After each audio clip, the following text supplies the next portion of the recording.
Graças e paz, queridos, tudo bem? Eu gostaria só de aproveitar, trazer uma palavra bem rápida, mas o objetivo maior é estar fazendo uma oração e convidar vocês a estarem orando juntamente comigo, amém? Eu quero ler segundo livro de Crônicas, capítulo 7, a partir do versículo 11, e a gente vai fazendo uma rápida meditação, que diz assim, o tema da leitura é Deus aparece a Salomão pela segunda vez, ele faz promessas. Versículo 11, então diz assim, assim Salomão acabou a casa do Senhor e a casa do rei, e tudo quanto Salomão intentou fazer na casa do Senhor e na sua casa prosperamente o efetuou. E o Senhor apareceu de noite a Salomão e disse-lhe, ouvi tua oração e escolhi para mim este lugar para a casa de sacrifício. Amém? Eu gosto muito dessa leitura, né? Porque aqui a gente vai estar vendo alguns pontos importantes. Nós sabemos que antes que o Senhor de ter feito o homem no sexto dia, o Senhor preparou todas as coisas antes. Então, esse tempo de preparação, antes que o homem viesse, assim como uma criança que antes de nascer, os pais preparam todo um enxoval, né? Assim também, né, é quando isso demonstra o amor, né? E Deus demonstrou esse amor para nós, seres humanos, né, fazendo isto, né, preparando tudo e todas as coisas antes, né? E aqui a gente vê uma coisa importante. Lembrando que Jesus disse, buscai primeiro o quê? O reino dos céus e a sua justiça. A vontade do Senhor, aquilo que é justo, aquilo que é bom, né? E todas as demais coisas vos serão acrescentadas. Aqui a gente vê nesse primeiro versículo essa dedicação de Salomão em fazer ali a casa para o Senhor. Ainda que o Senhor tinha dito para Davi que ele não é homem para habitar, né? Para habitar em templos feitos por mãos de homens, né? Mas ali depois Deus então permite que Davi construa através do filho, né, de Salomão, que essa casa seja construída. Quando Jesus visitou o templo certa vez, que estavam fazendo uma vendagem ali de um monte de coisas ali, a gente vê que Jesus ficou ali nervoso com aquela situação, saiu chutando as mesinhas, né, quebrando as coisas ali, mas na verdade assim, ele não bateu em ninguém, acredito que não, né? Mas de qualquer forma, ele não aprovou aquele tipo de coisa e o que ele disse? A minha casa será chamada casa de oração, né? Ou seja, ainda que esse templo, essa casa terrena, ela não signifique numa totalidade que Deus mora, né, no sentido, porque o templo somos nós, a Bíblia diz, né? Nós somos o templo do Espírito Santo. E onde estiver 2 ou 3, disse Jesus, reunidos no meu nome, ali eu estarei. Então, o local em si, né, é uma permissão do Senhor e podemos sim usar, não há nenhum problema.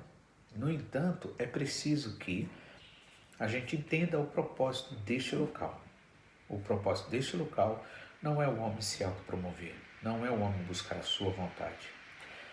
Esta casa, disse o Senhor, será chamada casa de oração, casa onde nós buscamos ao Senhor, onde nós nos reunimos em um propósito.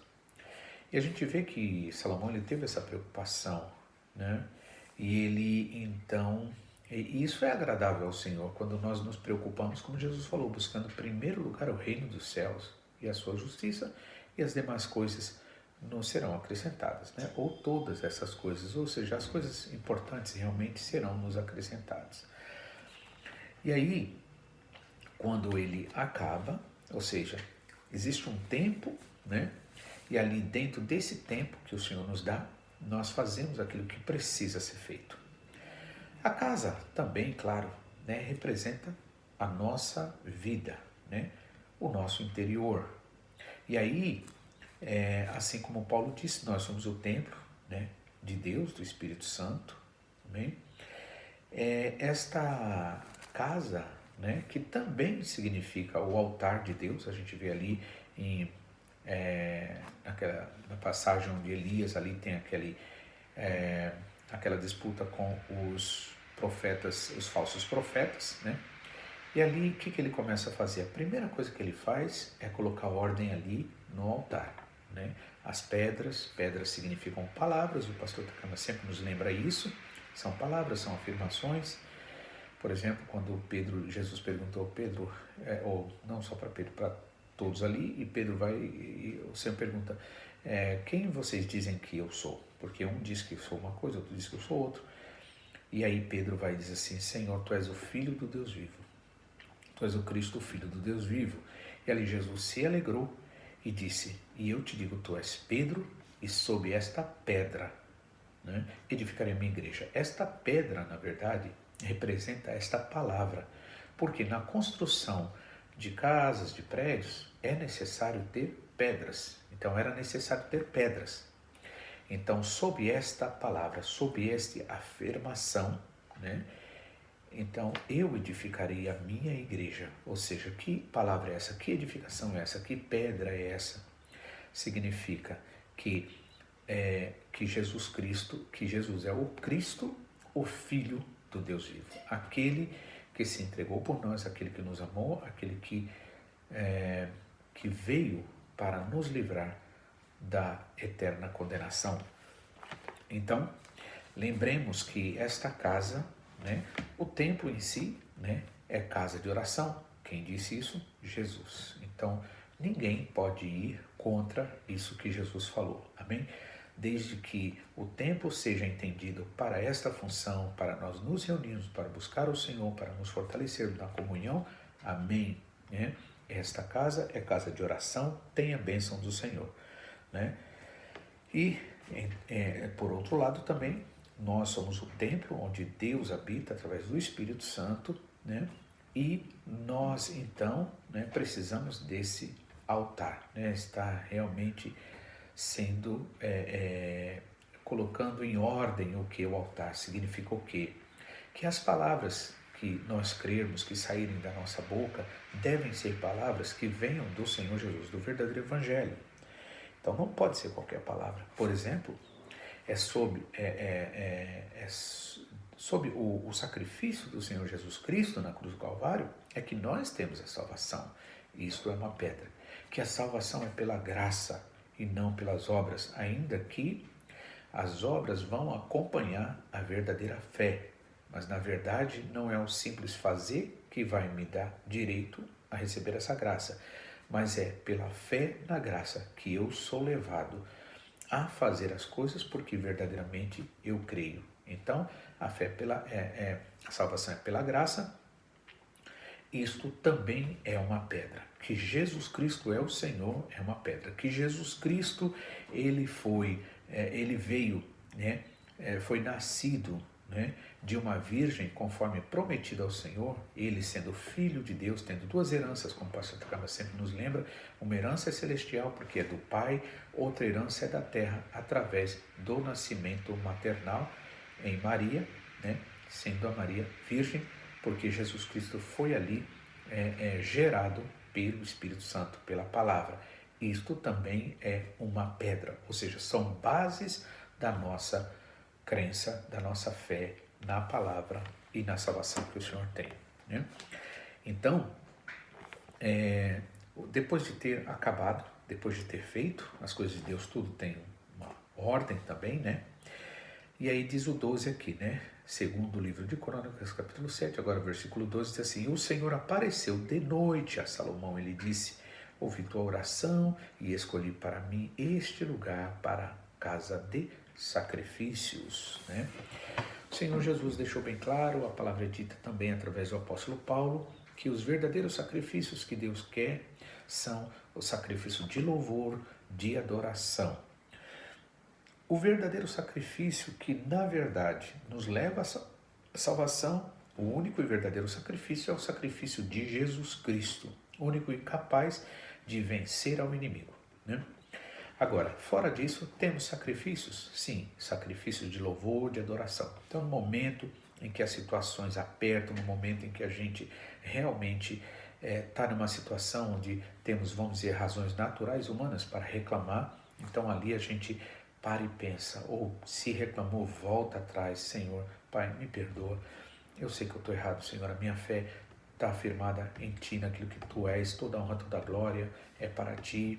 Eu estou aqui não para agradar a mim mesmo, eu estou aqui para agradar o Senhor e eu quero Te louvar por cada bênção tal, ou seja, sacrifício de louvor, de adoração ao Senhor, né?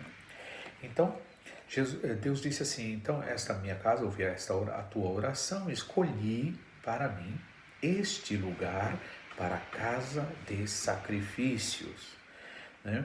Se eu cerrar os céus e não houver chuvas, ou se ordenar aos gafanhotos que consumam a terra, ou se enviar a peste entre o meu povo, e se o meu povo, que se chama pelo meu nome, se humilhar e orar e buscar a minha face, e se converter dos seus maus caminhos, então eu ouvirei dos céus e perdoarei os seus pecados e sararei a sua terra. Ou seja, o Senhor sabe que nós pecaríamos, nós erraríamos, todos nós erraríamos. Por isso que Ele, na verdade, só através de Jesus Cristo é que verdadeiramente todos os nossos pecados são perdoados. Por isso, todos os nossos pecados foram sobre Jesus Cristo, né? Jesus atraiu a todos nós com todos os nossos pecados e por isso ali na cruz do Calvário chega um momento que ele sente o desprezo do Pai, afinal de contas ele está cheio de pecados. Agora você imagine toda e qualquer forma de pecado, de atitude desumana, atitude que vai contra a verdadeira vida, a vontade de Deus, a santidade de Deus. Imagine o pior deles, todos eles estavam sobre Jesus Cristo. Os meus, os seus, o de todo mundo. Por isso o verdadeiro evangelho é isso, é anunciar a salvação.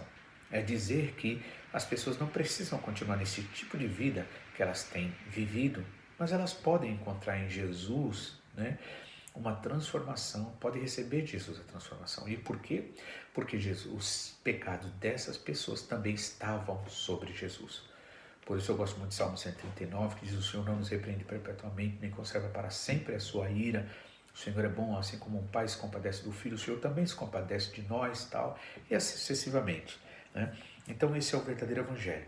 E o Senhor sabia que nós iríamos pecar, né? Como eu digo, a carta do apóstolo João, quando diz assim: se alguém disser que não tem pecado é mentiroso e faz Deus mentiroso, a verdade não está nele, mas se confessarmos, ou seja, se admitirmos os nossos pecados, Ele é fiel para nos perdoar e nos purificar de todo pecado. Também, nesta mesma carta, o apóstolo João nos diz que Jesus Cristo é o nosso advogado para com o Pai.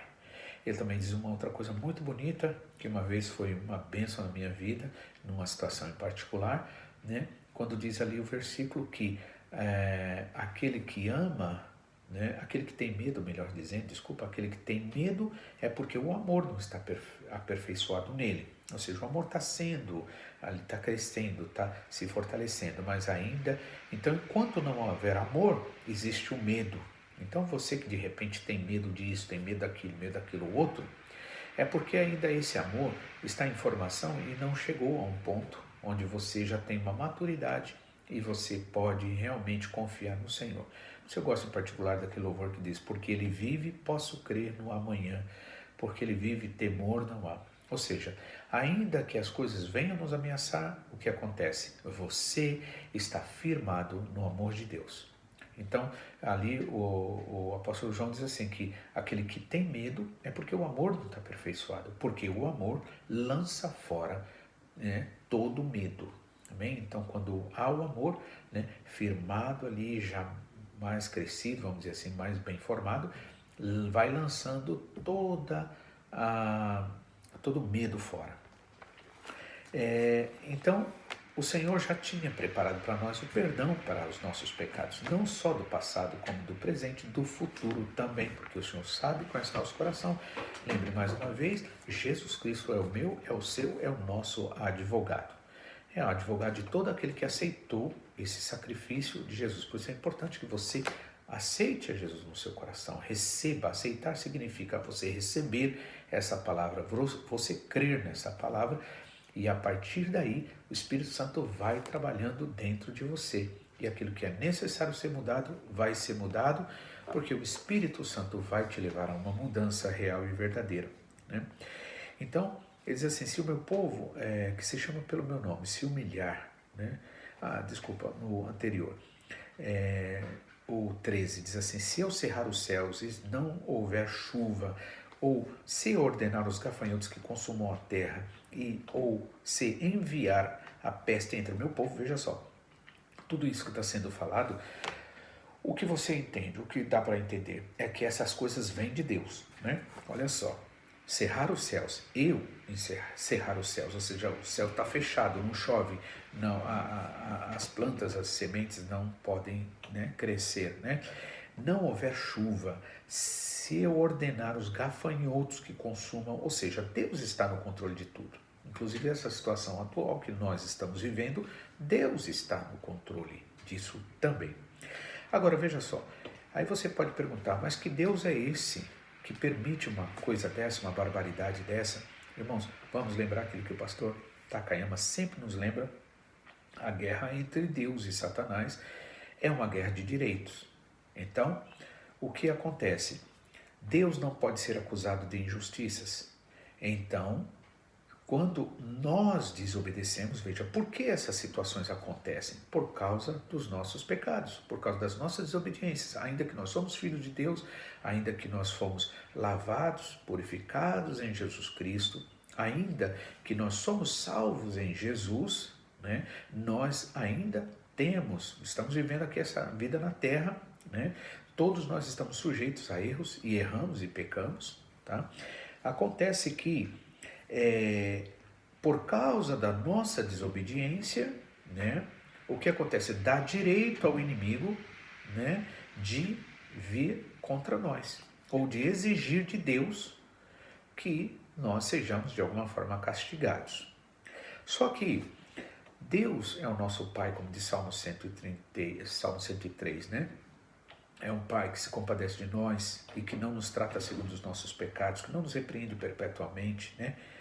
É um Pai que se compadece. Então, Ele nos corrige, sim. Essas situações vêm para nos corrigir. Por exemplo, quantos crentes estão aí acreditando no dinheiro, estão acreditando no trabalho, estão acreditando no governo, estão brigando e fazendo tantas outras coisas que não tem nada a ver. E aí eu pergunto, para que isso? Não é?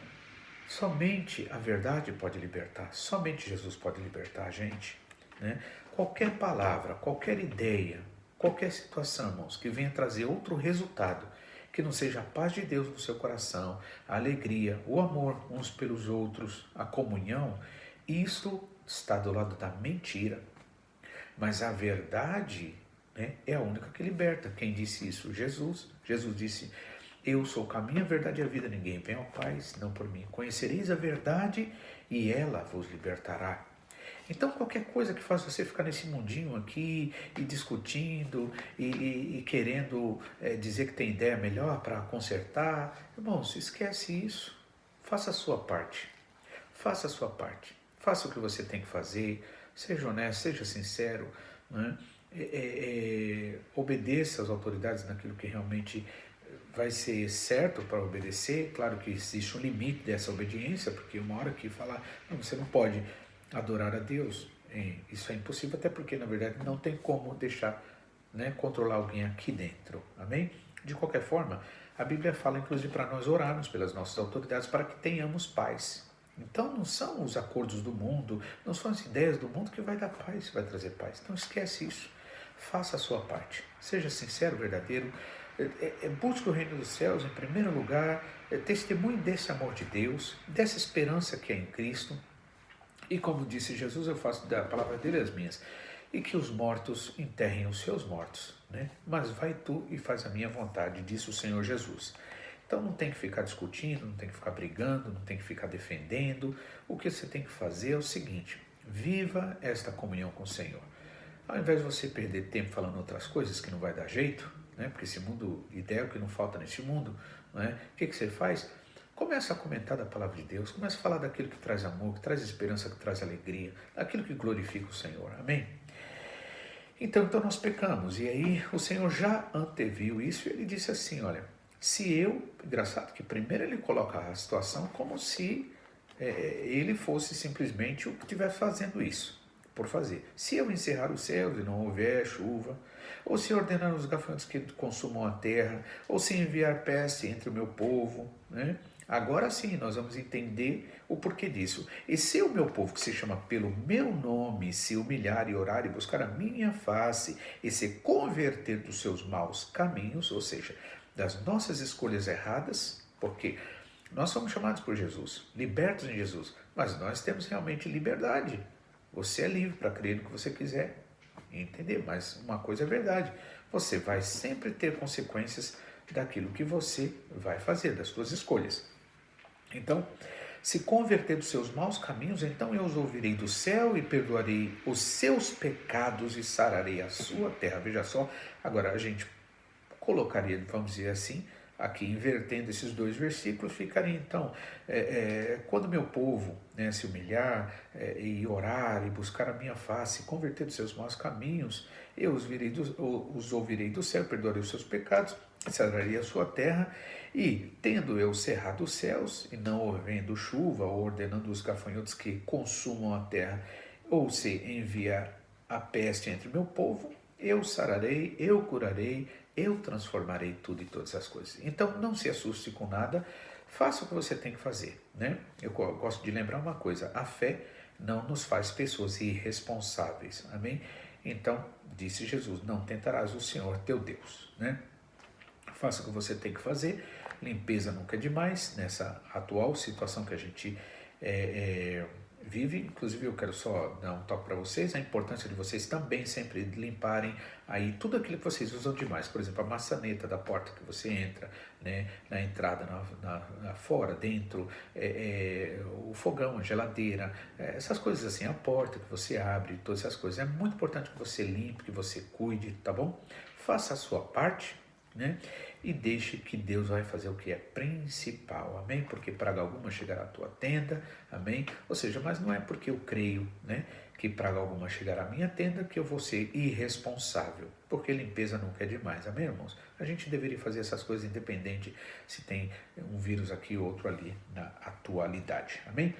Importante é que na porta da tua vida, da tua casa, do teu lar, né, não a porta física, mas na porta espiritual, haja o sangue do Cordeiro, amém? Porque ali no Egito, o anjo da morte estava rondando todos os lugares, e aqueles lugares, aquelas casas onde não havia o sangue do Cordeiro, né?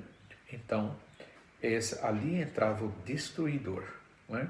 Mas eu e a minha casa servimos ao Senhor, nós servimos ao Senhor, amém, irmãos? Glória a Deus por isso. Então, promessa do Senhor, né? Agora estarão abertos os meus olhos e atentos os meus ouvidos à oração deste lugar. Olha que coisa maravilhosa, que Deus maravilhoso, né? Porque agora escolhi e santifiquei esta casa para que o meu nome esteja nela perpetuamente, e nela estarão fixos os meus olhos e o meu coração todos os dias, né? Então lembre, né? Ainda que o templo, né, também seja este lugar, tá? Esta casa de oração. Não esqueça que muito mais do que o templo é a tua vida. Amém? Veja só, os olhos do Senhor estão abertos, agora estarão abertos os meus olhos e atentos os meus ouvidos à oração deste lugar. Então, quando a luta vem, quando o problema vem, irmãos, a gente acaba vendo que a gente não é nada, que essas soluções que o mundo dá, dinheiro, trabalho, essas coisas, nada tem a ver, porque isso realmente não salva ninguém. E ainda que esse mundo estivesse totalmente organizado, um dia tudo vai acabar, né? Por quê? Porque se nós virarmos as costas para o Senhor, então o destruidor vem. Porque agora escolhi santificar esta casa, ou seja, a tua vida, o teu lar, amém? Para que o meu nome esteja nela perpetuamente, e nela estarão fixos os meus olhos e o meu coração todos os dias. Você pode crer nisso? Eu creio nisso, eu creio. Porque o Senhor, irmãos, ele vai além das coisas naturais humanas, né, do que os olhos veem. Quanto a ti, se andares diante de mim, como andou Davi, o teu pai, e fizeres conforme todo o que te ordenei, e guardares os meus estatutos e os meus juízos, também confirmarei o trono de teu reino, conforme o concerto que fiz com Davi teu pai, dizendo, não te faltará homem que domine em Israel. Amém? E aqui agora vem uma advertência do Senhor para que Salomão, ou seja, para que nós permaneçamos na presença do Senhor. Porque muitas vezes nós podemos nos desviar, como aconteceu depois, a gente sabe a história de Salomão. Infelizmente, depois, talvez ele confiou muito na sabedoria que Deus deu para ele, mas não importa o dom que você tem, você precisa sim realmente lembrar que você não é nada sem Deus. E que todo e qualquer dom, toda e qualquer capacidade vem do Senhor. Só Ele pode te ajudar, pode te abençoar. Portanto, que você verdadeiramente ame, adore ao Senhor e realmente permita que o Senhor seja tudo na tua vida. Amém? Então, fica essa palavra para você no seu coração. Vamos orar agora. Pai, mais uma vez, nós te louvamos e agradecemos. Obrigado pela tua palavra que é água, que limpa, que purifica o nosso interior. Pai, obrigado, Senhor, por esse tempo, porque através desse tempo o Senhor está trabalhando cada um de nós, levando-nos, Senhor, a buscar entender as razões e os motivos de tantas vezes nós dizermos que somos crentes ou cristãos, ou que vamos à igreja, ou que fazemos isto ou aquilo outro. Mas que muitas vezes temos nos acostumado tanto, Senhor, a estas coisas, que temos feito até automaticamente, sem um verdadeiro louvor e adoração a Ti. Mas eu te dou graças, nós te damos graças, porque o Senhor é um Pai de amor, que nos corrige com amor. E que ainda que essa situação esteja acontecendo no mundo atual, que venha ameaçar todo e qualquer, Pai, que não está firmado em Ti, todo e qualquer, Senhor, onde o amor ainda não tenha sido, Senhor, amadurecido, meu Deus, mas ainda assim o Senhor nos lava com a Tua palavra e nos traz de volta. Por isso eu apresento a Ti esse meu irmão, essa minha irmã, Pai, eu te peço a Tua graça, a Tua proteção, o Teu cuidado a cada um dos nossos irmãos, aqui no Japão, Senhor, das nossas igrejas, Kanagawa, Guma, Senhor, Nagano, Pai, também no Brasil, em todo lugar, Senhor, em todos os lugares. Os nossos irmãos, até mesmo na China, que sofrem ali a perseguição, entre outros também, Coreia do Norte, países, Senhor, da África. Pai, em nome do Senhor Jesus Cristo, Pai, que a Tua igreja, Senhor, seja uma só. Que nós possamos verdadeiramente, Senhor, orar por todos os nossos irmãos. E aqueles nossos irmãos, Senhor, que estão muitas vezes enganados, Senhor, neste mundo de Babilônia, que eles ouçam a Tua voz que diz para sair da Babilônia e vir para a Tua casa, para a Tua presença, Senhor, te adorar, te louvar em nome de Jesus. Por isso, Pai, nós colocamos este domingo a nossa vida diante de Ti, Pai. Esta semana também esteja abençoando. Visita os nossos irmãos que se encontram doentes, em especial, Senhor, te peço pelo Samuel, visita ele agora, fala ali com ele, Senhor, durante, Senhor, esse tempo que ele está no hospital, fala com ele, Senhor, visita-o, Senhor, eu te peço, abençoa também sua família, Pai, fortalecendo cada coração, cada vida, meu Deus, dando a todos nós, Senhor, mais e mais do Teu Espírito Santo. Enche-nos da Tua graça, enche-nos do Teu amor. É tudo o que nós te pedimos para a honra e glória do Teu nome, em nome do Senhor Jesus. Tenham um ótimo domingo e uma ótima semana, em nome de Jesus. Que Deus abençoe a todos vocês.